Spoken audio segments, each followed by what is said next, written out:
Martial Moves Academy, the legacy of Bruce Lee.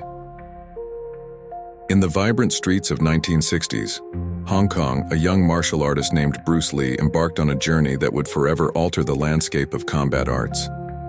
Unlike many of his peers who adhered strictly to traditional styles, Bruce envisioned a more versatile and adaptive approach to martial arts.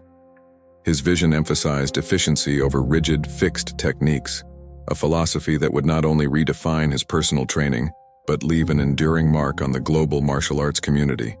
From a young age, Bruce was shaped by two significant influences: his father, a Cantonese opera performer and martial artist, and the tough realities of the streets. In these urban environments, he discovered that real-world confrontations were far from predictable or structured. These experiences inspired him to develop his groundbreaking martial arts philosophy, Jeet Kune Do, which translates to the way of the intercepting fist. This approach was revolutionary, focusing on flexibility and responding to unpredictable situations rather than relying solely on rehearsed techniques. A core principle that Bruce championed was simplicity. He often told his students that combat should be reduced to its most essential and effective components. In his training sessions, Bruce frequently challenged them to cut out unnecessary movements. "Use only what works," he would say, demonstrating this idea with swift, fluid movements that pulled from a variety of martial arts traditions. His teachings encouraged his students to think independently and solve problems instinctively when faced with opponents. Another essential lesson Bruce emphasized was the importance of adaptability. He famously said, "Be like water," explaining that a martial artist must be fluid and adaptable, capable of flowing into any form or adjusting to any scenario. Whether in training or real-life combat, Bruce taught his students to assess their opponent's strengths and weaknesses, adjusting their techniques accordingly.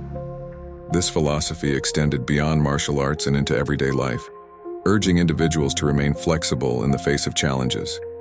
A defining moment in Bruce's career occurred during a friendly match with a more traditional martial artist. While his opponent relied on strict stances and preset techniques, Bruce adapted to the situation with swift footwork and strikes from unexpected angles. His ability to adjust mid-fight quickly overpowered his opponent, showcasing the true strength of his approach. This encounter was a clear demonstration of the value of adaptability in martial arts.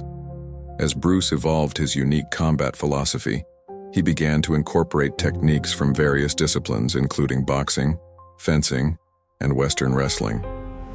He would often advise, "Absorb what is useful, discard what is not, and add what is uniquely your own."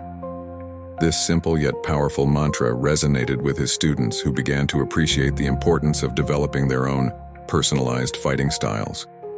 Bruce's method encouraged martial artists to embrace individualism and creativity within their practice, allowing them to evolve constantly.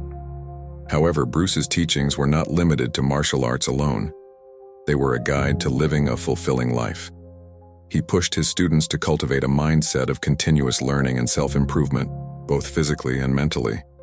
By fostering an environment where students were empowered to trust their instincts and make quick decisions under pressure, Bruce Lee's training instilled confidence and a sense of autonomy.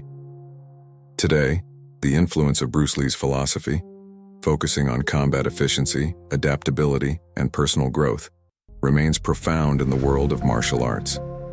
His legacy serves as a reminder that martial arts, much like life itself, requires the ability to be adaptable, to discard the unnecessary, and to continually strive for improvement. Through his innovative teachings, Bruce Lee created a timeless framework that has inspired generations to embrace martial arts not just as a discipline, but as a way of life.